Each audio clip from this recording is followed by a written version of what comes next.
নমস্কার, আমি মৌসুমী। শিলালিপিতে আপনাদের সবাইকে স্বাগত জানাই। শুনছেন সাহিত্যিক বিভূতিভূষণ বন্দ্যোপাধ্যায়ের কেদার রাজা। গল্প পাঠ ভালো লাগলে শেষে একটা লাইক দিয়ে যেতে ভুলবেন না। এখনও যারা আমার চ্যানেলটা সাবস্ক্রাইব করেননি তাদের সকলের কাছে আমার অনুরোধ, প্লিজ আমার চ্যানেলটা সাবস্ক্রাইব করে নেবেন। পাশে যে বেল নোটিফিকেশনটা আছে সেটা অবশ্যই প্রেস করে দেবেন। আজ উপন্যাসের ৮ম পর্ব। পরদিন প্রভাসের দলের কেউই বাগান বাড়িতে এলো না। শরৎ সন্ধ্যার দিকে বাগানে আপন মনে খানিকটা বেরিয়ে বাবাকে ডেকে বললে, বাবা খাবে নাকি? কেদার বললেন, আজ এরা কেউ এলো না কেন রে শরৎ? তা কি জানি বাবা, বোধহয় কোনো কাজ পড়েছে। তা তো বুঝলাম, কিন্তু যা দেখবার দেখে নিতে পারলে হতো ভালো। আবার বাড়ি ফিরতে হবে সংক্রান্তির আগেই।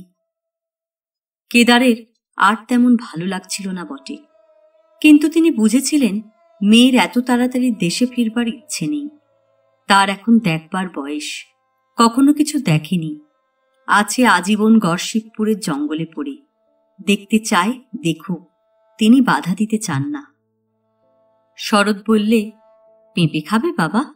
বাগানের গাছ থেকে পেরেছি, চমৎকার গাছ পাকা, নিয়ে আসি, দাঁড়াও। কেদার বললেন, আশেপাশের বাগান বাড়িতে লোক থাকে কিনা জানিস কিছু মা? চলো না, তুমি পেঁপে খেয়ে নাও, দেখে আসি। মিনিট 15 পরে দুজনে পাশের একটা অন্ধকার বাগান বাড়ির ফটকের কাছে গিয়ে দাঁড়াতেই একজন খোট্টা দারোয়ান ফটকের পাশে ছোট্ট একটা গুমটি ঘর থেকে বার হয়ে বললে, কেয়া মাংতা বাবুজি? কেদার হিন্দি বলতে পারেন না। উত্তর দিলেন, এ বাগানে কি আছে দারোয়ানজি? বাবু লোক হ্যায়, মাইজি ভি হ্যায়, যাইয়েগা। হ্যাঁ, আমার এই মেয়েটি একবার বাগান দেখতে এসেছে। যাইয়ে। বেশ বাগান, প্রভাসদের বাগানের চেয়ে বড় না হলেও নিতান্ত ছোট নয়। অনেক রকম ফুলের গাছ, ফুল ফুটেও আছে অনেক গাছে। শান বাঁধানো পুকুরের ঘাট, খানিকটা জায়গা তার দিয়ে ঘেরা, তার মধ্যে হাঁস এবং মুরগি আটকানো। খুব খানিকটা এদিক ওদিক লিচুতলা ও আমতলার অন্ধকারে বেড়ানোর পরে ওরা একেবারে বাগান বাড়ির সামনে সুরকি বিছানো পথে গিয়ে উঠল। বাড়ির বারান্দা থেকে কে একজন প্রৌঢ়কণ্ঠে হাত দিয়ে বললেন, কে ওখানে? কেদার বললেন, এই আমরা বাগান দেখতে এসেছিলাম। একটি 50-55 বছরের বৃদ্ধ ভদ্রলোক ধপধপে সাদা কোঁচানো কাপড় পরে খালি গায়ে রোয়াকে এসে দাঁড়িয়ে বললেন, আসুন আসুন, সঙ্গে মা রয়েছেন, তা উনি বাড়ির মধ্যে যান না, আমার স্ত্রী আছেন। শরৎ পাশ পাঁচিলের উঁচু দরজা দিয়ে অন্দরে ঢুকল। কেদার রোয়াকে উঠতেই ভদ্রলোক তাকে নিয়ে উপরে চেয়ারে বসালেন। বললেন, কোন বাগানে আছেন আপনারা? এই দুখানা বাগানের পাশে। প্রভাসকে চেনেন কি বাবু? না, আমি নতুন এ বাগান কিনেছি, কারুর সঙ্গে চেনা হয়নি এখনো। তামাক খান কি? আগে হ্যাঁ, তা খাই, তবে আমার আবার একটা হ্যাঙ্গামা আছে, ব্রাহ্মণের হুকো না থাকলে। আপনি ব্রাহ্মণ বুঝি? ও বেশ বেশ, আমিও তাই। আমার নাম শশীভূষণ চাটুর্যে, এঁড়েদার চাটুর্যে আমরা। ওরে ও নন্দে, তামাক নিয়ে আয়। দুজনে কিছুক্ষণ তামাক খাওয়ার পরে চাটুর্যে মশাই বললেন, আচ্ছা মশাই, এখানে ট্যাক্স এত বেশি কেন বলতে পারেন? আমার এই বাগানে কোয়ার্টারের 8 টাকা ট্যাক্স। আপনি কত দেন বলুন তো? না হয় আমি একবার লেখালেখি করে দেখি, কলকাতায় আপনারা থাকেন কোথায়? কেদার অপ্রতিভ মুখে বললেন, আমার বাগান নয়, আমাদের বাড়ি তো কলকাতায় নয়, বেড়াতে এসেছি 2 দিনের জন্যে, কলকাতায় থাকিনি। ও, আপনাদের দেশ কোথায়? গড়শিবপুর? সে কোন জেলা? ও বেশ বেশ। বাবু কি এখানেই বাস করেন? না, আমার স্ত্রীর শরীর ভালো না, ডাক্তার বলেছে কলকাতার বাইরে কিছুদিন থাকতে, তাই এলাম। যদি ভালো লাগে আর যদি শরীর সারে তবে থাকবো 2-3 মাস। বেশ হলো মশাইয়ের সঙ্গে আলাপ হয়ে। আপনার গান টান আসে? কেদার সলজ্জ বিনয় সুরে বললেন, ওই অল্প স্বল্প। তবে ভালোই হলো, দুজনে মিলে বেশ একটু গান বাজনা করা যাবে। কাল এখানে এসে বিকেলে চা খাবেন, বলা রইল। কিন্তু বাজাতে পারেন? আগে সামান্য। সামান্য টামান্য না, গুণী লোক আপনি, দেখেই বুঝেছি। এখন খালি গলায় একখানা শুনিয়ে দিন না দয়া করে। তারপর কাল থেকে আমি সব জোগাড় যন্ত্র করে রাখবো। এখন কেদার একখানা শ্যামা বিষয়ে গান ধরলেন, কিন্তু অপরিচিত জায়গায় তেমন সুবিধে করতে পারলেন না। কেমন যেন বাদো বাদো ঠেকতে লাগল। সতীশ কলুর দোকানে বসে গাইলে যেমনটি হয় তেমনটি কোনোখানেই হয় না। চাটুজ্জে মশাই কিন্তু তাই শুনেই খুব খুশি হয়ে উঠে বললেন, বাহ বাহ, বেশ চমৎকার গলাটি আপনার। এসব গান আজকাল বড় একটা শোনাই যায় না। সব থিয়েটারি গান শুনে শুনে কান পচে গেল মশাই। বসুন, একটু চায়ের ব্যবস্থা করে আসি। কেদার ভদ্রলোককে নিরস্ত করে বললেন, চা খেয়ে বেরিয়েছি। আমি দুবার চা খাই নে সন্ধ্যের পর, রাতে ঘুম হয় না। বয়স হয়েছে তো।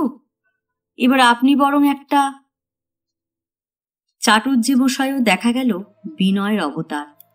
তিনি গান গাইলেন না, কারণ তিনি বললেন, একে তিনি গান গান না, কারণ গানের গলা নেই তাঁর। যাও বা একটু আদ্রু হুহু করতেন, কেদারের মতো গুণী লোকের সামনে তার গলা দিয়ে কিছুই বেরুবে না। অবশেষে অনেক অনুরোধের পর চাটুজ্জে মশাই একটা রামপ্রসাদী গেয়ে শোনালেন। কেদারের মনে হলো তাঁদের গ্রামের যাত্রা দলের 3 কড়ি কামার এর চেয়ে অনেক ভালো গায়। এ সময় শরৎ বাড়ির মধ্যে থেকে বেরিয়ে এসে বললে, চলো বাবা, রাত হয়ে গেল। চাটুজ্জে মশাই বললেন, এটি কে, মেয়ে বুঝি? তা মা যে আমার জগদ্ধাত্রী প্রতিমার মতো ঘর আলো করা মা দেখছি। বিয়ে দেননি এখনো? বিয়ে দিয়েছিলাম চাটুজ্জে মশাই, কিন্তু বরাত ভালো নয়।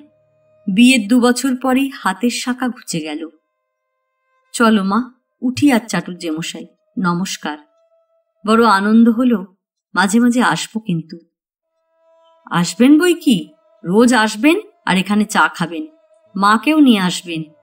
মায়ের কথা শুনে মনে বড় দুঃখ হলো।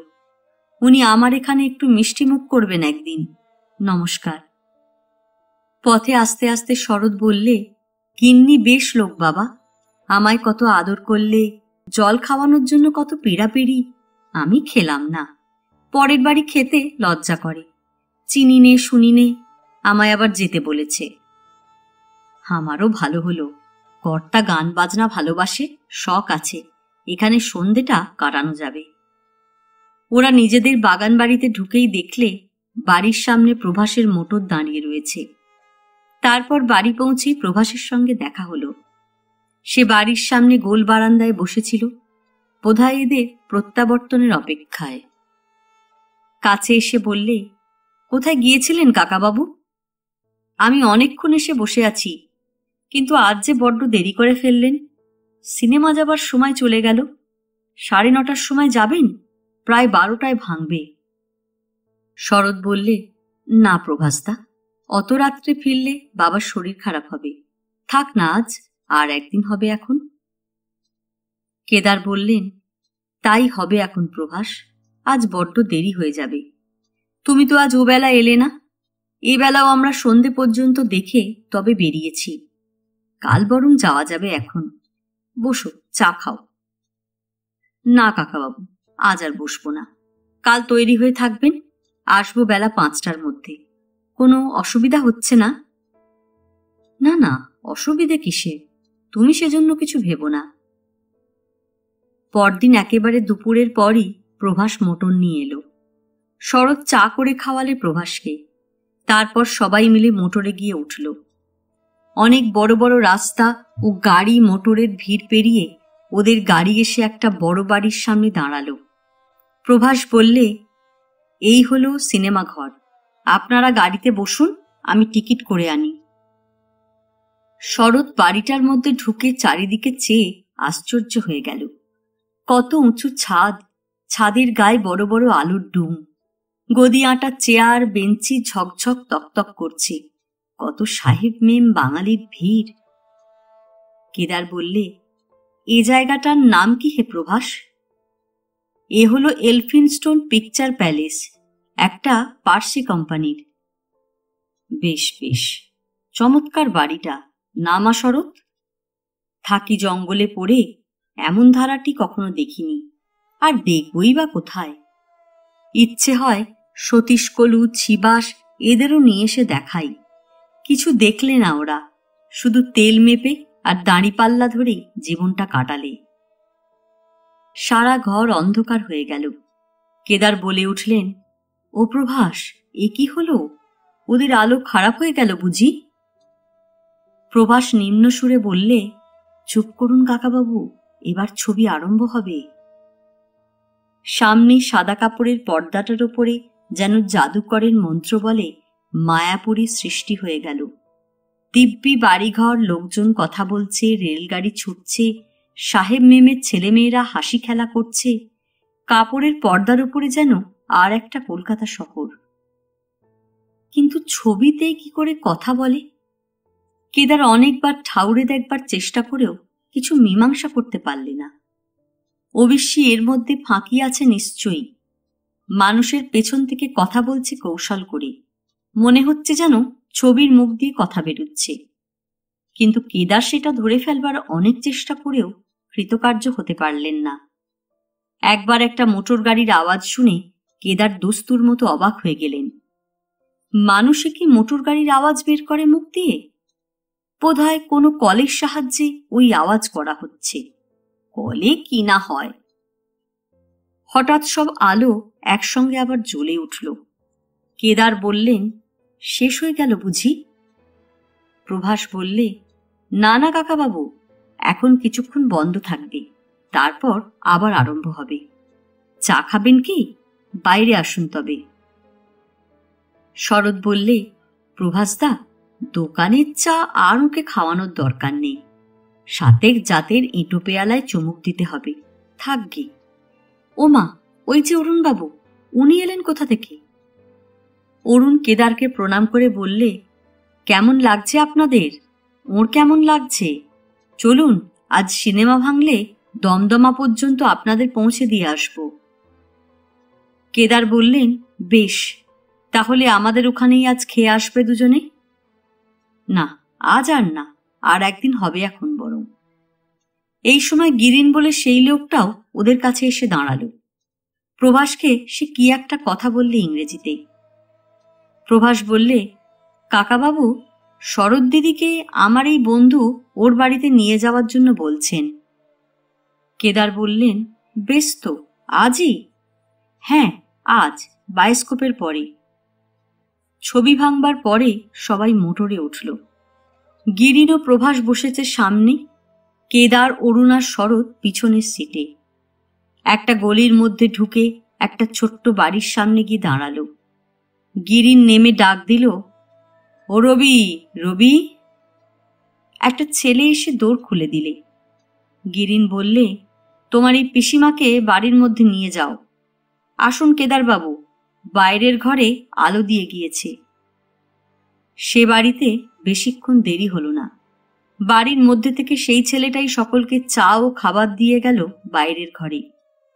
একটু পরে শরৎ এসে বললে, চলো বাবা। আবার দমদমার বাগান বাড়ি। রাত তখন খুব বেশি হয়নি, সুতরাং কেদার ওদের সকলকেই থেকে খেয়ে যেতে বললেন। হাজার হোক রাজবংশের ছেলে তিনি, নজরটা তার কোনো কালেই ছোট নয়। কিন্তু ওরা কেউ থাকতে রাজি হলো না, তবে এক পেয়ালা করে চা খেয়ে যেতে বিশেষ কেউ আপত্তি করলে না। কেদার জিজ্ঞেস করলেন রাত্রে খেতে বসে, ওই ছেলেটির বাড়িতে তোকে কিছু খেতে দেয়নি? দিয়েছিল, আমি খাইনি। তুমি? আমায় দিয়েছিল, আমি খেয়েও ছিলাম। তার খাবে না কেন? তোমার কি জাত জন্ম কিছু আছে? বাজবিচের বলে জিনিস নেই তোমার শরীরে। কেন? কেন? ওরা জাতে কি তার ঠিক নেই? বামুন নয়, কায়েত নয়। আমি পরের বাড়ি গিয়ে কি করে তোমাকে বারণ করে পাঠাই? কি করে জানলে? ওমা, সে যেন কেমন। 2-3টি বউ বাড়িতে, সবাই সেজে গুজে পান মুখে দিয়ে বসে আছি। যে ছেলেটা দোর খুলে দিলে তাকে ও বাড়ির চাকর বলে মনে হলো। কেমন যেন, ভালো জাত নয় বাবা। আমাকে একটি বউ আমায় বেশ আদর যত্ন করেছে, বেশ মিষ্টি কথা বলে, আবার যেতে বলল। আমার ইচ্ছে হয় মাথা করে মরি বাবা, তুমি কেন ওদের বাড়ির জল খেলে? আমায় পান সেজে দিতে এসেছিল, আমি বললাম পান খাইনি। তাতে আর কি হয়েছে? তোমার তো কিছু হয় না, কিন্তু আমার যে গা কেমন করে। আচ্ছা, গিরিনবাবুর বাড়ি নাকি ওটা? হ্যাঁ, তাই তো বললে। অনেক জিনিসপত্র আছে বাড়িতে, ওরা বড়লোক বলে মনে হলো। হারমোনিয়াম, কলের গান, বাজনার জিনিস, বেশ বিছানা পাতা, চৌকি, বালিশ, তাকিয়া, দেওয়ালে সব ছবি, সেদিক থেকে খুব সাজানো গোছানো। তা হবে না কেন মা, কলকাতার বড়লোক সব, এ কি আর আমাদের গাঁয়ের জঙ্গল পেয়েছ? তুমি আমাদের গাঁয়ের নিন্দে করো না অমন করে। কেদার বললেন, তোদের গাঁ বুঝি আমাদের গাঁ নয় পাগলি? আচ্ছা বলতো, তোর এখানে থাকতে আর ভালো লাগছে না গ্রামে ফিরতে ইচ্ছে করছে? এখন 2 দিন এখান থেকে দেখতে ইচ্ছে হয় বই কি বাবা। আমার কথা যদি বলো, আমার ইচ্ছে এখানে এখন কিছুদিন থেকে সব দেখি শুনি। গাঁ তো আছে, সে আর কে নিচ্ছে বলো? পরদিন সকালে চাটুর্যে মশাই কেদারকে ডেকে পাঠালেন। সেখানে গানের মজলিস হবে সন্ধ্যায়। কেদারকে আসবার জন্য যথেষ্ট অনুরোধ করলেন তিনি। মজলিসে শুধু শ্রোতা হিসেবে উপস্থিত থাকলে চলবে না, কেদারকে গান গাইতে হবে।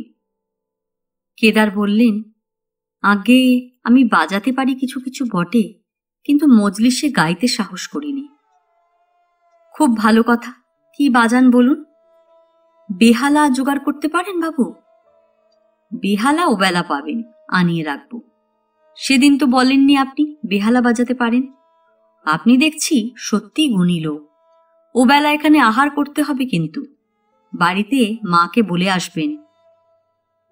আমার মেয়ে যেখানে সেখানে আমায় খেতে দেয় না, তবে আপনার বাড়িতে এসে নিশ্চয় কোনো আপত্তি করবে না, তাই হবে। আপত্তি ওঠালেও শুনবো না তো কেদারবাবু, মার সঙ্গে নিজে গিয়ে ঝগড়া করে আসব। আচ্ছা তাকে?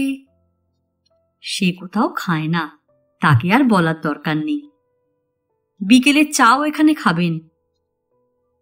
বৈকালে কেদার সবে চাটুর্যে মশাইয়ের বাগান বাড়িতে যাওয়ার জন্য বার হয়েছেন, এমন সময় প্রভাসের গাড়ি এসে ঢুকল ফটকে। প্রভাস গাড়ি থেকে নেমে বললে, কাকাবাবু কোথায় যাচ্ছেন? কেদারের কথা শুনে প্রভাস হতাশার সুরে বললে, তাই তো, তাহলে আর দেখছি হলো না। কি হলো না হে? শরৎ দিদিকে আজ একবার অরুণের বাড়ি আর আমার বাড়ি নিয়ে যাবার জন্য এসেছিলাম, ওখান থেকে একেবারে নিউ মার্কেট দেখিয়ে। চলো, একটু কিছু মুখে দিয়ে যাবে, এসো। শরৎ ছুটে বাইরে এসে বলল, প্রভাসদা, আসুন আসুন, অরুণবাবু এসেছেন নাকি? বসুন প্রভাসদা, চা খাবেন? কেদার বললেন, বড় মুশকিল হয়েছে মা, প্রভাস নিতে এসেছিল, এদিকে আমি যাচ্ছি চাটুর্যে বাবুদের গানের আসরে, না গেলে ভদ্রতা থাকে না, ওবেলা বারবার বলে দিয়েছেন। প্রভাসও দুঃখ প্রকাশ করলে। শরৎ দিদিকে সে নিজের বাড়ি ও অরুণের বাড়ি নিয়ে যাবার জন্য এসেছিল, কিন্তু কাকাবাবু বেরিয়ে যাচ্ছেন। শরৎ বললে, বাবা, আমি যাইনি কেন প্রভাসদার সঙ্গে? যাব বাবা। কেদার খুশির স্বরে বললে, তা বরং ভালো বাবা, তাই যাও প্রভাস, তুমি শরৎকে নিয়ে যাও, তবে একটু সকাল সকাল পৌঁছে দিয়ে যেও। প্রভাস বললে, আজ্ঞে, তবে তাই, আমি খুব শিগগির দিয়ে যাব, সে বিষয়ে ভাববেন না। প্রভাসের গাড়ি একটা বাড়ির সামনে গিয়ে দাঁড়াল। প্রভাস নেমে দোর খুলে বললে, আসুন শরৎদি, ভেতরে আসুন। শরৎ বললে, এটা কাদের বাড়ি প্রভাসদা? এটা এটা অরুণদেরই বাড়ি ধরুন, তবে অরুণ এখন কোথায় বাড়ি নেই, এলো বলে। শরৎকে নিয়ে গিয়ে প্রভাস একটা সুসজ্জিত ঘরে বসিয়ে ডাক দিলে, ও বৌদি, বৌদি, কে এসেছে দেখো। শরৎ চেয়ে দেখলে ঘরটার মেঝেতে ফরাস বিছানা পাতা, দেওয়ালে বেশিরভাগ বিলিতি মেম সাহেবের ছবি। একদিকে একটা ছোট্ট তক্তপোষের ওপর একটা গদিপাতা বিছানা, তাতে বালিশ নেই, গোটা 2 ডুগি তবলা এবং একটা বেলোখোলা বড় হারমোনিয়াম বিছানার ওপর বসানো। একটা খোলমোড়া তানপুরা দেয়ালের কোণের খাঁজে হেলান দেওয়ানো। খুব বড় একটা কাঁসার পিকদানি তক্তাপোষের পায়াটার কাছে। একদিকে একটা কাঁচের আলমারি, তার মধ্যে টুকিটাকি শৌখিন কাঁচের ও মাটির জিনিস, গোটা কতক ছোট বোতল, আরো কত কি। একটা বড় দেওয়াল ঘড়ি। শরৎ ভাবলে, এদের বাড়িতে গান বাজনার চর্চা খুব আছে দেখছি। বাবাকে এখানে এনে ছেড়ে দিলে বাবার পোয়া 12। একটা সুবেশা মেয়ে এই সময় ঘরে ঢুকে হাসি মুখে বললে, এই যে এসো ভাই, তোমার কথা কত শুনেছি প্রভাসবাবু ও অরুণবাবুর কাছে। এসো, এই খাটের ওপর ভালো হয়ে বসো ভাই। মেয়েটিকে দেখে বয়স আন্দাজ করা কিছু কঠিন হলো শরতের। 30 হতে পারে, 35 হতে পারে, কম হবে না, বরং বেশি হবে। কিন্তু কি সাজগোজ! মাগো, এই বয়সে এত সাজগোজ কি গিন্নিবান্নি মানুষের মানায়? আর অত পান খাওয়ার ঘটা, পেটু পাড়া চুলে ফিরিঙ্গি খোঁপা, গায়ে গহনাও মন্দ নেই। বাড়িতে রয়েছে বসে, এদিকে আবার পায়ে চটি জুতো, মখমলের উপর জরির কাজ করা। কলকাতার লোকের কাণ্ড কারখানাই আলাদা। শরৎ গিয়ে খাটের ওপর বসল বটে ভদ্রতা রক্ষার জন্য, কিন্তু তার কেমন গা ঘিন ঘিন করছিল। পরের বিছানায় সে পারতপক্ষে কখনো বসে না। বিছানার কাপড় না ছাড়লে সংসারের কোনো জিনিসে সে হাত দিতে পারবে না, জলটুকু পর্যন্ত মুখে দিতে পারবে না। কথায় কথায় বিছানায় বসা আবার কি? কলকাতার লোকের আচার বিচার বলে জিনিস নেই। বউটি তেমনি হাসি মুখে বললে, পান সাজবো ভাই? পানে দোক্তা খাও নাকি? শরৎ মৃদু হেসে জানালে যে সে পান খায় না। পান খাও না? ও মা, তাই তো। আচ্ছা দাঁড়াও, ভাজা মশলা আনি। না, আপনি ব্যস্ত হবেন না, আমারও সব কিছু লাগবে না।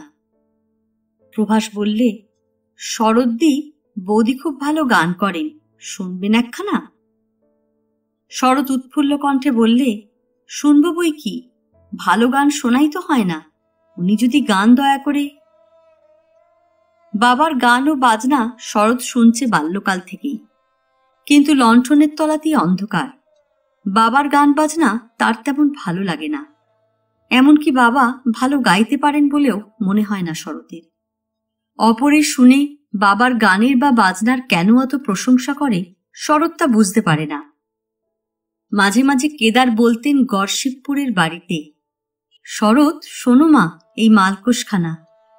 বেহালার সুরের মূর্ছনায় রাগিনী পর্দায় পর্দায় মূর্তি পরিগ্রহ করত। বাবার ছড় ঘোরানোর কত কায়দা, ঘাড় দুলুনির কত তন্ময় ভঙ্গি। কিন্তু শরৎ মনে মনে ভাবত, বাবার এসব কিছুই হয় না, এ ভালোই লাগে না। বাবা হয়তো বোঝেন না, লোকে শুনে হাসে। প্রভাস ওই বৌদিদির দিকে চেয়ে হেসে বললে, শুনিয়ে দাও একটা। মেয়েটি মৃদু হেসে হারমোনিয়ামের কাছে গিয়ে বসল। তারপরে নিজে বাজিয়ে সুকণ্ঠে গান ধরল। পাখি এই যে গাহিলি গাছে, চুপ দিলি কেন, ঝোপে ডুবে গেলি যেমন এসেছি কাছে। শরৎ মুগ্ধ হয়ে শুনলে, এমন কণ্ঠ এমন সুর জীবনে সে কখনো শোনেনি। গড়শিবপুরের জঙ্গলে এমন গান কে কবে গেয়েছে? আহা, রাজলক্ষ্মীটা যদি আজ এখানে থাকত। রাজলক্ষ্মী যত দুঃখী দিনের সঙ্গিনী, তাকে না শোনাতে পারলে যেন শরতের অর্ধেক আমোদ বৃথা হয়ে যায়। সুখের দিনে তার কথা এত করে মনে পড়ে।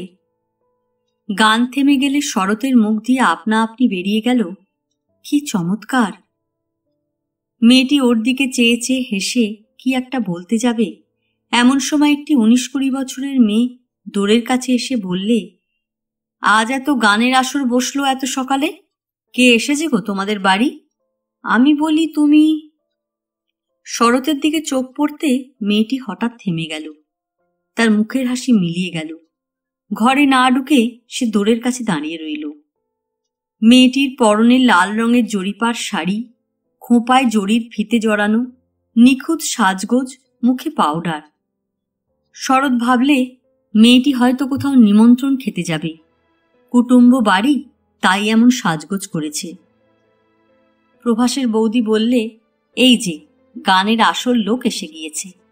কমলা, একে তোমার গান শুনিয়ে দাও তো ভালো। কমলা বিষণ্ণ মুখে বললে, তাই তো, আমার ঘরে এদিকে যে হরিবাবু এসে বসে আছে, আজ আবার দিন বুঝে সকাল সকাল। প্রভাস ওকে চোখ টিপলে মেয়েটি চুপ করে গেল। প্রভাস বললে, না, তোমার একখানা গান না শুনে আমরা ছাড়ছি নে, এদিকে এসো কমলা। কমলাও হারমোনিয়াম বাজিয়ে গান ধরলে, থিয়েটারি গান ও হালকা সুর। কলকাতার লোক বোধহয় এইসব গান পছন্দ করে। অন্য ধরনের গান তারা তেমন জানে না, কিন্তু গড় শিবপুরে ঠাকুর দেবতা, ইহকাল পরকাল, ভবনদী পার হওয়া, গৌরাঙ্গ ও নদিয়া ইত্যাদি সংক্রান্ত গানের প্রাদুর্ভাব বেশি। বাল্যকাল থেকে শরৎ বাবার মুখে, কৃষ্ণযাত্রার আসরে, ফকির বৈষ্ণবের মুখে এইসব গান এত শুনে আসছে যে কলকাতায় প্রচলিত এইসব নূতন সুরের নূতন ধরনের গান তার ভারী সুন্দর লাগল। জীবনটা যে শুধু শ্মশান নয়, সেখানে আশা আছে, প্রাণ আছে, আনন্দ আছে, এদের গান যেন সেই বাণী বহন করে আনে মনে। শুধুই হতাশাস্বর বাজে না তাদের মধ্যে।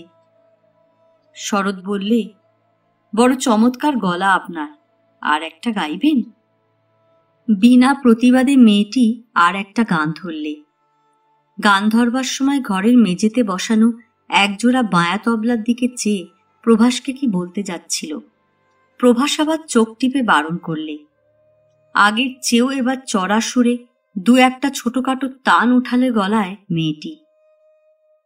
দ্রুত তালের গান, শিরায় শিরায় যেন রক্ত নেচে ওঠে সুর ও তালের মিলিত আবেদনে। গান শেষ হলে প্রভাস বললে, কেমন লাগলো শরদ্দি? ভারী চমৎকার প্রভাসদা, এমন কখনো শুনিনি। কমলা এতক্ষণ পরে প্রভাসের বৌদিদির দিকে চেয়ে বললে, ইনি কে গা? প্রভাসের বৌদিদি বললে, ইনি প্রভাসবাবুদের দেশের। শরৎ এই কথা একটু আশ্চর্য হয়ে ভাবলে, প্রভাস তার বৌদিদি তাকে প্রভাসবাবু বলছেন কেন? বা যেখানে আমার শ্বশুর বাড়ির দেশের লোক বলা উচিত, সেখানে প্রভাসবাবুদের দেশেরই বা বলছেন কেন? বোধহয় আপন বৌদিদি নন উনি। কমলা বললে, বেশ, আপনার নাম কি ভাই? শরৎ সলজ্জ সুরে বললে, শরৎ সুন্দরী। বেশ নামটি তো। প্রভাস বললে, উনি এসেছেন কলকাতা শহর দেখতে, এর আগে কখনো আসেননি। কমলা আশ্চর্য হয়ে বললে, সত্যি এর আগে আসেননি কখনো? শরৎ হেসে বললে, না। আপনাদের দেশ কেমন? বেশ চমৎকার, চলুন না একবার আমাদের দেশে। যেতে খুব ইচ্ছে করে, নিয়ে চলুন না। বেশ তো, আপনি আসুন, উনি আসুন। মেয়েটি আর একটি গান ধরলে। এই মেয়েটির গলার সুরে শরৎ সত্যি মুগ্ধ হয়ে গেল। সে এমন সুকণ্ঠী গায়িকার গান জীবনে কখনো শোনেনি। প্রভাসের বৌদিদির বয়স হয়েছে, যদিও তার গলা ভালো, তবু এই অল্প বয়সী মেয়েটির নবীন সুকুমার কণ্ঠস্বরের তুলনায় অনেক খারাপ। শরতের ইচ্ছে হলো কমলার সঙ্গে ভালো করে আলাপ করে। গান শেষে কমলা বললে, আসুন না ভাই, আমাদের ঘরে যাবেন? চলুন না, দেখে আসি। প্রভাস তাড়াতাড়ি বলে উঠল, না, উনি এখনই চলে যাবেন, বেশিক্ষণ থাকবেন না, এখন থাকবে। কিন্তু শরৎ তবু বললে, আসি না দেখে প্রভাসদা, এখনই আসছি। প্রভাস বিব্রত হয়ে পড়ল যেন। সে জোর করে কিছু বলতেও পারে না, অথচ কমলার সঙ্গে শরৎ যায় এ যেন তার ইচ্ছে নয়। এই সময় হঠাৎ একটা লোক ঘরে ঢুকে অস্পষ্ট ও জড়িত স্বরে বলে উঠল, আরে এই যে কমল বিবি এখানে বসে, আমি সব ঘর ঢুঁড়ে বেড়াচ্ছে বাবা, বলি প্রভাসবাবু যে আজ এত সকালে। প্রভাস হঠাৎ বিবর্ণ হয়ে উঠে তাকে কি একটা বলে তাড়াতাড়ি বাইরে নিয়ে গেল। লোকটার ভাবভঙ্গি দেখে শরৎ আশ্চর্য হয়ে ভাবলে, লোকটা পাগল নাকি? অমন কেন? সে প্রভাসের বৌদিদিকে বললে, উনি কে? উনি এই হলো গে আমাদের বাড়ির বাইরের ঘরে থাকেন। কমলার সম্পর্কে কে? সম্পর্কে এই ঠাকুরপো। কমলার ঠাকুরপো কিরকম শরৎ ভালো বুঝল না। লোকটির বয়স 40-এর কম নয়। তাহলে কমলার দোজবরে কি তেজবরে স্বামীর সঙ্গে বিয়ে হয়েছে নাকি? না হলে অত বড় ঠাকুরপো হয় কি করে? কমলার ওপর কেমন একটু করুণা হলো শরতের। আহা, এমন মেয়েটি! কমলাও একটু অবাক হয়ে প্রভাসের বৌদিদির দিকে চাইলে। সে যেন অনেক কিছুই বুঝতে পারছে না। শরৎ জিজ্ঞেস করলে, আপনি প্রভাসদারকে হন? কমলা কিছু বলবার আগে প্রভাসের বৌদিদি উত্তর দিলে, ও আমার পেস্তুত বোন হয়, এখানে থেকে পড়ে। হঠাৎ শরৎ কমলার সিঁথির দিকে চাইলে। সত্যই তো, ওর এখনো বিয়ে হয়নি। এতক্ষণ সে লক্ষ্য করেনি। তবে আবার ওর ঠাকুরপো কিরকম হলো? শরতের বড় ইচ্ছে হচ্ছিল এসব গোলমেলে সম্পর্কের একটা মীমাংসা সে করে ফেলে। এদের প্রশ্নের পর প্রশ্ন করে, কিন্তু দরকার কি পরের বাড়ির খুঁটিনাটি কথা জিজ্ঞেস করে? একটু পরে প্রভাস বাইরে থেকে ডাকলে, কমলা, তোমায় ডাকছেন, শুনে যাও। কমলা চলে যাবার আগে হাত তুলে ছোট্ট একটা নমস্কার করে শরৎকে বললে, আচ্ছা, আসি ভাই। কেন, আপনি আর আসবেন না?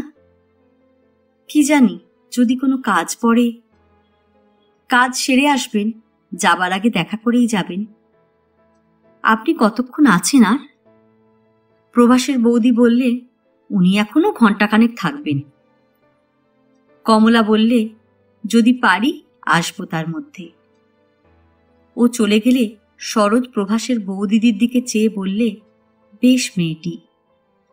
কমলা তো? হ্যাঁ, ওকে সবাই পছন্দ করে। বড় চমৎকার গলা। গানের মাস্টার এসে গান শিখিয়ে যায় যে, এখন বোধহয় সেই জন্যই উঠে গেল। আপনি বসুন, চায়ের দেখি কি হলো। শরৎ ব্যস্ত হয়ে বললে, না না, আপনি যাবেন না, আমি চা খেয়ে বেরিয়েছি। বেরুলেন বা? তা কখনো হয়, একটু মিষ্টি মুখ? না না, আমি এ সময় কিছুই খাইনি। বসুন, আমি আসছি। বসছি, কিন্তু খাওয়ার জোগাড় কিছু করবেন না যেন। আমি সত্যি কিছু খাবো না। প্রভাস বললে, থাক বরং বৌদি, উনি এ সময় কিছু খান না, ব্যস্ত হতে হবে না।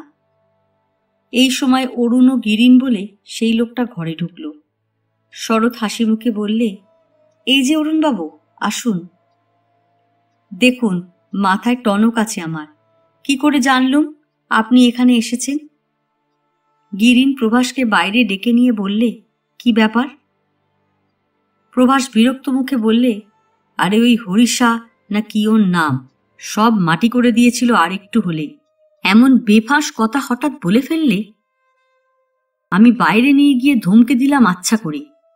ভাগ্যিস পাড়া গাঁয়ের মেয়ে, কিছু বোঝে না তাই বাঁচোয়া। কমলা বিবি আবার ঘর দেখাতে নিয়ে যাচ্ছিল ওর। কত কষ্টে থামাই। দেখলেই সব বুঝে না পেল, সন্দেহ করত। তারপর তারপর তোমরা তো এসেছো, এখন পথ বাদলাও। লেমনেড খাওয়াতে পারবে না? চা পর্যন্ত খেতে চাইছে না, তা লেমনেড? ও এখানে থাকুক, চলো আমরা সব এখান থেকে সরে পড়ি। মতলবটা বুঝলাম না। এখানে দুদিন লুকিয়ে রাখো, তারপর ওর বাবা ওকে আর নেবে না। ওর গ্রামে রটিয়ে দেবার ভয় দেখিয়ে দাও যে কোথায় ওকে পাওয়া গিয়েছে। পাড়া গাঁয়ের লোক, সমাজের ভয় ওকে আর ফিরিয়ে নিয়ে যেতে পারবে না। তাই করো, কিন্তু মেয়েটিকে তুমি জানো না। যত পাড়া গেয়ে ভীতু মেয়ে ভাবছ অতটাও নয়। বেশ তেজি আর একগুঁয়ে মেয়ে। তোমার যা মতলব, ও কতদূর গড়াবে আমি বুঝতে পারছি নে। চেষ্টা করে দেখতে পারো। তুমি আমার হাতে ছেড়ে দাও, দেখো আমি কি করি। টাকা কম খরচ করা হয়নি এজন্যে, মনে নেই?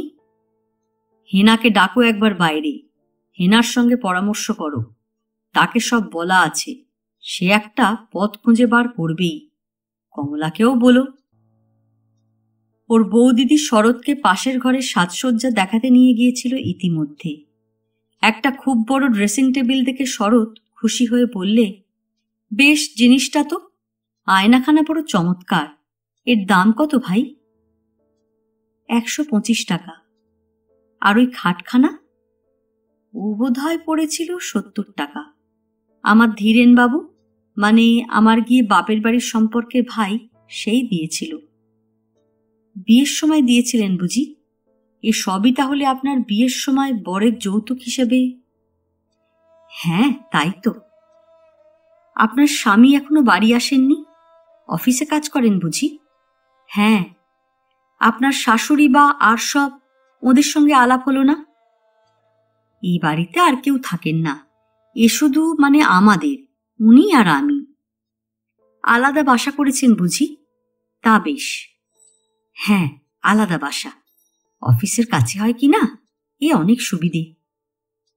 তা তো বটেই।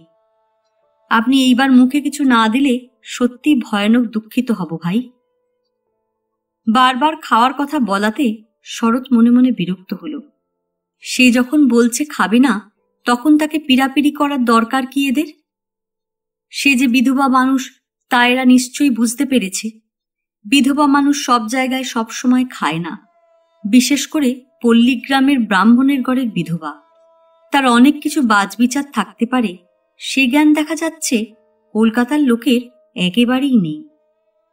শরৎ এবার একটু দৃঢ়স্বরে বললে, না, আমি এখন কিছু খাবো না, কিছু মনে করবেন না আপনি। প্রভাসের বৌদিদি আর কিছু বললে না এ বিষয়ে।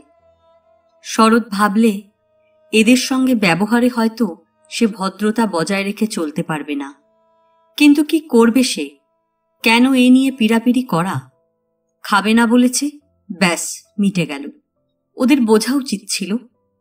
আরও 2-5 মিনিট শরৎকে এ ছবি ও আলমারি দেখানোর পরে প্রভাসের বৌদিদি ওর দিকে চেয়ে বললে, ভালো, একটা অনুরোধ রাখো না কেন, আজ এখানে থেকে যাও রাতটা। শরৎ আশ্চর্য হয়ে বললে, এখানে কি করে থাকব? কেন, এই আলাদা ঘর রয়েছে। উনি বোধহয় আজ আর আসবেন না। এক একদিন রাত্রে কাজ পড়ে কিনা, সারা রাত আসতে পারেন না। একলা থাকতে হবে, তার চেয়ে তুমি থাকো ভাই। দুজনে বেশ গল্পে গুজবে রাত কাটিয়ে দেব। তোমাকে আমার বড় ভালো লেগেছে। কথা শেষ করে প্রভাসের বৌদিদি শরতের হাত ধরে আবদারের সুরে বললে, কথা রাখো ভাই, কেমন তো? তাহলে প্রভাসবাবুকে, ঠাকুরপোকে বলে দি আজ গাড়ি নিয়ে চলে যাক। তাই করি, বলি ঠাকুরপোকে। শরৎ বিষণ্ণ মনে বলে উঠল, না না, তা কি করে হবে, আমি থাকতে পারবো না।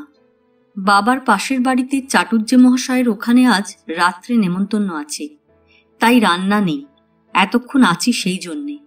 নইলে কি এখনো থাকতে পারতাম? বাবা একলাটি থাকবেন, তা কখনো হয়? তাছাড়া তিনি ব্যস্ত হয়ে উঠবেন যে। আমি তো আর বলে আসিনি যে কারো বাড়ি থাকবো ফিরবো না, আর সে এমনি হয় না।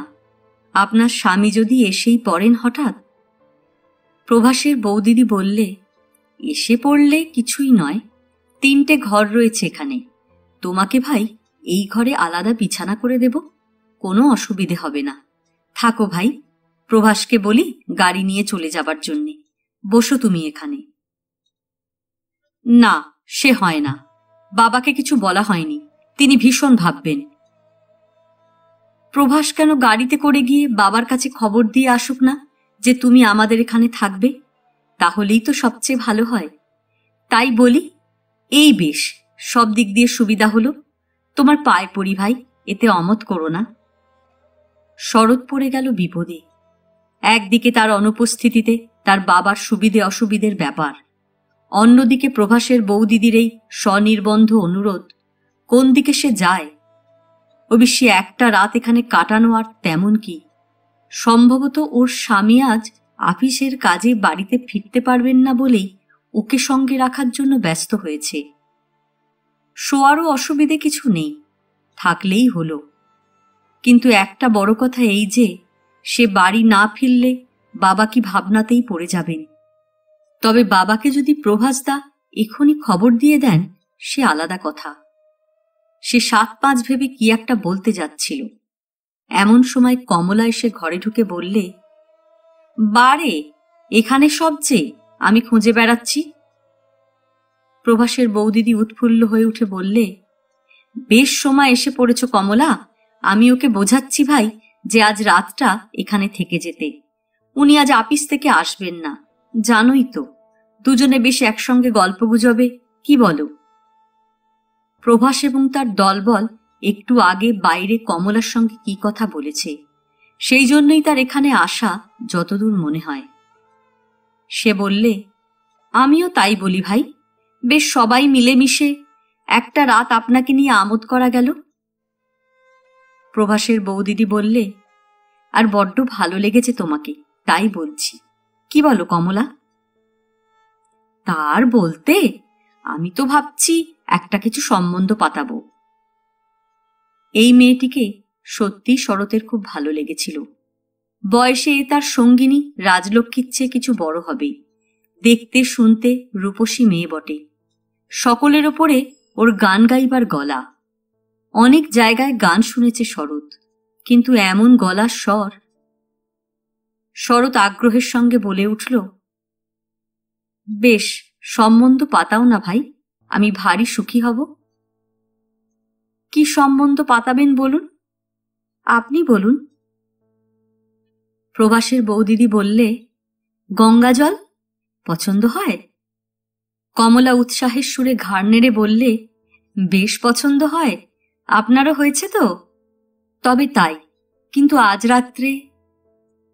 শরৎ আপন মনেই বলে গেল, তোমাকে ভাই আমাদের দেশে নিয়ে যাব, যাবে তো? তোমার বয়সী একটি মেয়ে আছে, রাজলক্ষ্মী, বেশ মেয়ে, আলাপ করিয়ে দেব। আমাদের বাড়ি গিয়ে থাকবে। তবে হয়তো অত অজ পাড়াগাঁ তোমার ভালো লাগবে না। কেন লাগবে না? খুব লাগবে। আপনাদের বাড়ি থাকবো। জানো না তাই বলছো। আমাদের বাড়ি তো গাঁয়ের মধ্যে নয়, গাঁয়ের বাইরে, জঙ্গলের মধ্যে। কমলা আগ্রহের সুরে বললে, কেন জঙ্গলের মধ্যে কেন? আগে বড় বাড়ি ছিল, এখন ভেঙে চুরে জঙ্গল হয়ে পড়েছে, যেমনটি হয়। বাঘ আছে সেখানে? শরৎ হেসে বললে, সব আছে। বাঘ আছে, সাপ আছে, ভূতও আছে। কমলা ও প্রভাসের বৌদিদি একসঙ্গে বলে উঠল, ভূত? আপনি দেখেছেন? না, কখনো দেখিনি, ওসব মিথ্যে কথা। কিংবা চলো তোমরা একদিন, ভূত দেখতে পাবে। প্রভাসের বৌদিদি বললে, আচ্ছা, সে জঙ্গলে না থেকে কলকাতায় এসে থাকো না কেন ভাই? এখানে কত আমোদ আহ্লাদ, তুমি এখানে থাকলে কত মজা করব আমরা। তোমাকে নিয়ে মাসে মাসে আমরা থিয়েটারে যাব, বায়োস্কোপে যাব, খাবো দাবো, কত আমোদ ফুর্তি করা যাবে। গঙ্গার স্টিমারে বেড়াতে যাব, যাওনি কখনো বোধহয়? চমৎকার বাগান আছে ওই শিবপুরের দিকে, সেখানে কত গাছপালা। শরতের হাসি পেল। গাছপালা দেখতে স্টিমারে চেপে গঙ্গা বেয়ে কোথায় যেন যেতে হবে কতদূর কলকাতায় এসে, তবে সে গাছপালা দেখতে পাবে। হায় রে, গড়শিবপুরের জঙ্গল, এরা তোমাকে দেখেনি কখনো, তাই এমন বলছে। সেখানে গাছ দেখতে রেলেও যেতে হয় না, স্টিমারেও যেতে হয় না। ঘুম ভেঙে উঠে চোখ মুছে জানালা দিয়ে চাইলেই দেখতে পাবে জঙ্গলের ঠেলা। কমলাও বললে, তাই করুন, কলকাতায় চলে আসুন, কেমন থাকা যাবে? প্রভাসের বৌদিদি বললে, এই আমাদের বাড়িতেই থাকবে ভাই, মানে আমাদের বাড়ির কাছেও বাসা করে দেওয়া যাবে। এখন এমনি সাজিয়ে গুজিয়ে বেশ চমৎকার করে দেওয়া যাবে। কি ভাই, সেখানে পড়ে আছো জঙ্গলে, কলকাতায় এসে বাস করে দেখো ভাই, আমোদ ফুর্তি কাকে বলে বুঝতে পারবে। আমাদের সঙ্গে থাকবে, একসঙ্গে বেড়াবো, দেখবো, শুনবো, সে কি রকম মজা হবে বলো দেখি ভাই। তোমার মতো মানুষ পেলে তো। কমলাও উৎসাহের সুরে বললে, আপনাকে পেয়ে আর ছাড়তে ইচ্ছে করছে না বলেই তো। শরতের খুব ভালো লাগছিল ওদের সঙ্গ। এমন মন খোলা আমোদে তরুণী মেয়েদের সঙ্গ পাড়াগাঁয়ে মেলে না। এক আছে রাজলক্ষ্মী, কিন্তু সেও এদের মতো নয়। এদের যেমন সুশ্রী চেহারা তেমনি গলার সুর। এদের সঙ্গে একত্রে বাস করা একটা ভাগ্যের কথা। কিন্তু ওরা যা বলছে তা সম্ভব হবে কি করে? এরা আসল ব্যাপারটা বোঝে না কেন? সে বললে, ভালো তো আমারও লেগেছে আপনাদের, কিন্তু বুঝছেন না, কলকাতায় বাবা থাকবেন কি করে? তেমন অবস্থা নয় তো তাঁর। এই হলো আসল কথা। প্রভাসের বৌদিদি হেসে বললে, এই জন্যে কোনো ভাবনা নেই তোমার ভাই। এখন দিন কতক আমাদের বাসাতে থাকো না, তারপর বাসা একটা দেখে শুনে নিলেই হবে এখন। আর তোমার বাবা, উনি যে আপিসে কাজ করেন, সেখানে একটা কাজ সে কাজ বাবা করতে পারেন না।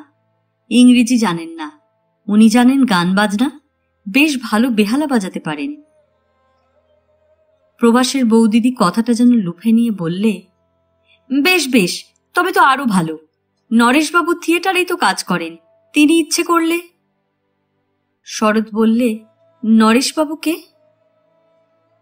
নরেশবাবু এই গিয়ে ওর একজন বন্ধু, আমাদের বাসায় প্রায় আসেন টাসেন কিনা। শরৎ একটুখানি কি ভেবে বললে, কিন্তু বাবা কি গাঁ ছেড়ে থাকতে পারবেন?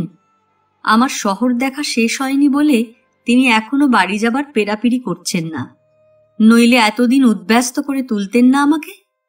নিতান্ত চক্ষু লজ্জায় পড়ে কিছু বলতে পারছেন না। তিনি টিকবেন শহরে, তবেই হয়েছে। প্রভাসের বৌদিদি বললে, আচ্ছা এক কাজ করো না কেন? কি? তুমি কেন থাকো না এখন দিন কত? এই আমাদের সঙ্গেই থাকো। তোমার বাবা ফিরে যান দেশে, এরপরে এসে তোমাকে নিয়ে যাবেন। আমাদের বাড়িতে আমাদের বন্ধু হয়ে থাকবে। টাকা কড়ির কোনো ব্যাপার নেই এর মধ্যে। তোমায় মাথায় করে রেখে দেব ভাই।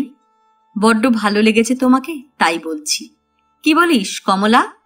তুই কথা বলছিস না যে, বল না তোর গঙ্গা জলকে। কমলা বললে, হ্যাঁ সে তো বলছি। প্রভাসের বৌদিদি বললে, সেসব তো গেল ভবিষ্যতের কথা। আপাতত আজ রাত্রে তুমি এখানে থাকো।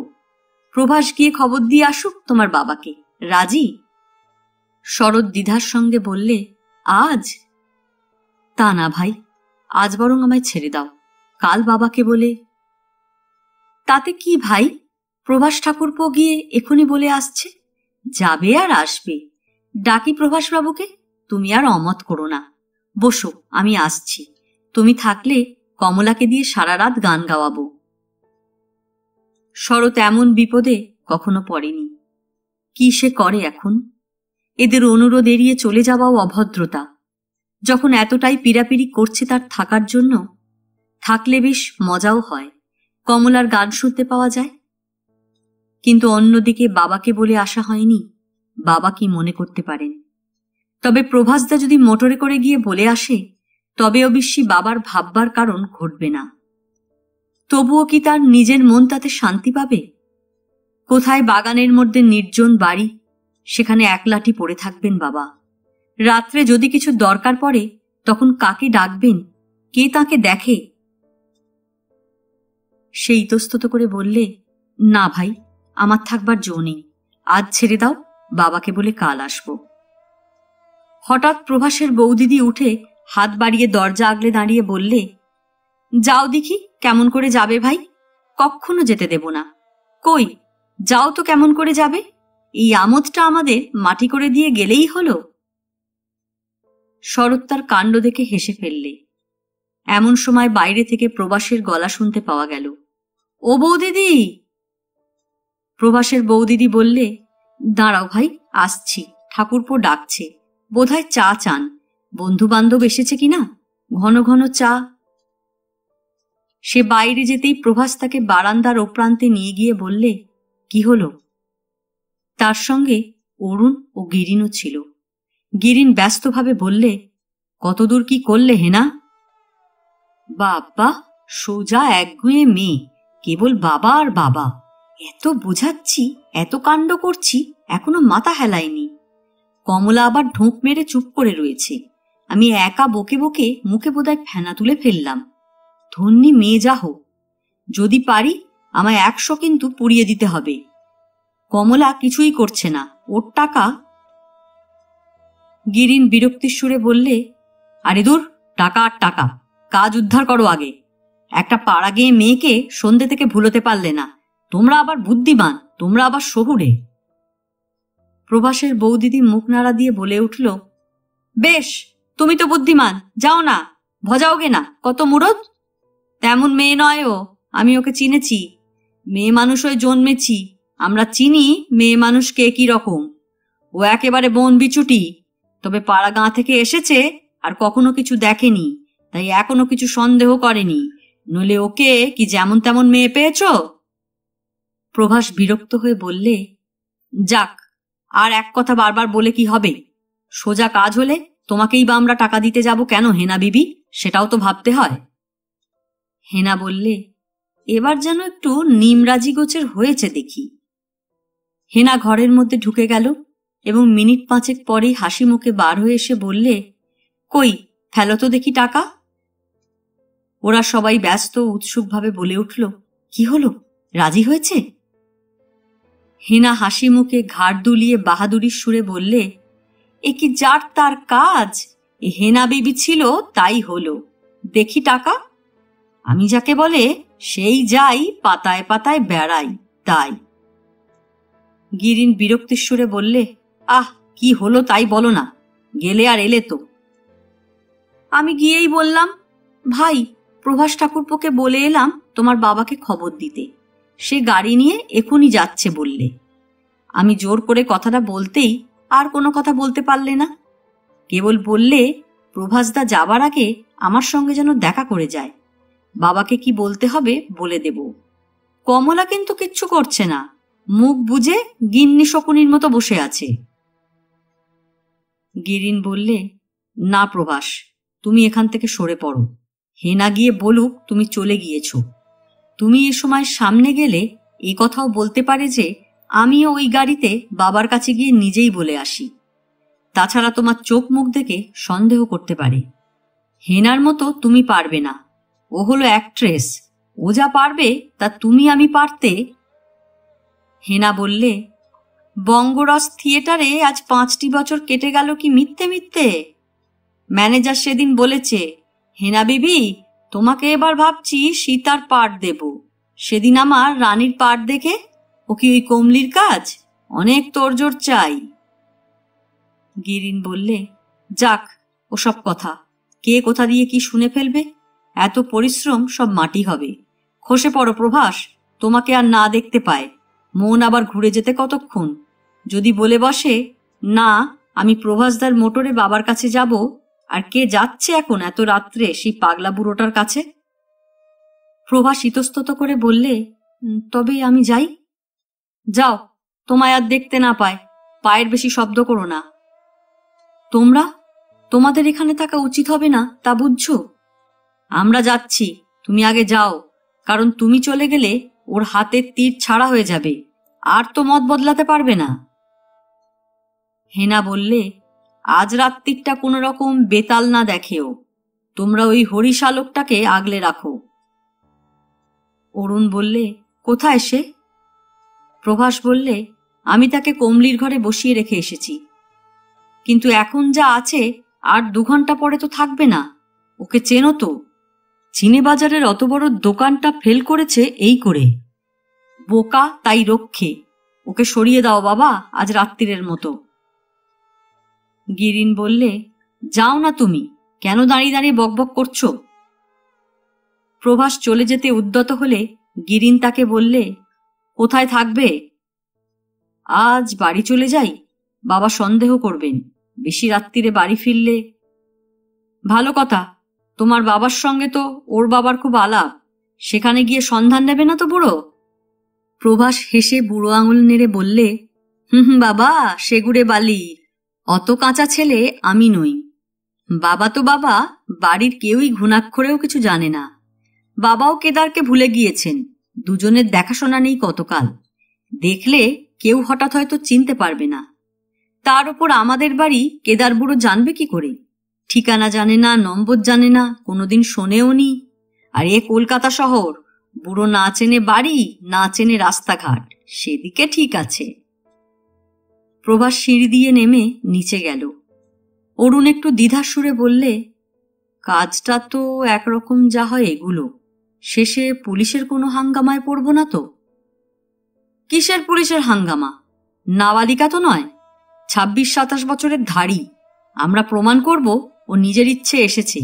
ওকে এ জায়গায় কেন পাওয়া গেল, এ কথার কি জবাব দেবে ও? আমি বুঝিনি বললে কেউ বিশ্বাস করবে? নেকু। তা ধরো ও পাড়া গাঁয়ের মেয়ে, সত্যি ওর বয়স হয়েছে বটে, কিন্তু এসব কিছু জানে না, বোঝে না। দেখতেই তো পেলে, একটু সন্দেহ জাগলে ওকে রাখতে পারত হে না? তা জাগেনি। এমন জায়গাও কখনো দেখেনি, জানে না। যদি এইসব কথা প্রমাণ হয় আদালতে? গিরিন আত্মম্ভরিতার সুরে বললে, শুধু দেখে যাও আমি কি করি। গিরিন কুণ্ডুকে তোমরা সোজা লোক ঠাউরো না। অরুণ বললে, আর একটা কথা, সে না হয় বুঝলাম, কিন্তু ওসব ঘরের মেয়ে যখন সব বুঝে ফেলবে তখন আত্মহত্যা করে বসে যদি? ওরা তা পারে। গিরিন তাচ্ছিল্যের সুরে বললে, হ্যাঁ, রেখে দাও ওসব, মরে সবাই, দেখা যাবে পরে। আজ চলো আমরা এখান থেকে যাই। এখন? আমার মনে হয় তাই উচিত। কোনো সন্দেহ না জাগে মনে, এটা যেন মনে থাকে। হেনাকে সন্তর্পণে বাইরে আনিয়ে গিরিন বললে, আমরা চলে যাচ্ছি হেনা বিবি, রেখে গেলাম কিন্তু। হেনা বললে, আমি বাবু পুলিশের হ্যাঙ্গামা যেতে পারবো না, তা বলে দিচ্ছি। কাল দুপুর পর্যন্ত ওকে এখানে রাখা চলবে, তারপর তোমরা কোথায় নিয়ে যাবে যেও, আমার টাকা চুকিয়ে দিয়ে। গিরিন বললে, কেন, আবার নতুন কথা বলছো কেন? কি শিখিয়ে দিয়েছিলাম? সে বাপু হবে না, ও বেজায় একগুঁয়ে মেয়ে। আগে যা ভেবেছিলাম তা নয়। ও শুধু বুঝতে পারেনি তাই এখানে রয়ে গেল, নইলে রসাতল বাঁধাতো এতক্ষণ। আর একটা কথা কি, কিছুতেই খাচ্ছে না, এত করে বলছি। নানান রকম ছুতো করছে। পাড়াগাঁয়ের বিধবা মানুষ, ছুচিবাই গো ছুচিবাই। কেন খাচ্ছে না আমি আরো সব বুঝি নে, আমি মানুষ চড়িয়ে খাই। অরুণ বললে, মানুষ চড়াওনি কখনো হেনা বিবি, ভেড়া চড়িয়েছ, এবার মানুষ পেয়েছ, চড়াও না দেখি, বুঝলে? ওরা দুজনে নিচে নেমে গেল। আজ এ পর্যন্তই। উপন্যাসের 9ম পর্ব নিয়ে অন্যদিন আসব। গল্প পাঠ ভালো লাগলে লাইক, শেয়ার, কমেন্টস করতে ভুলবেন না। আজকের মতো নমস্কার।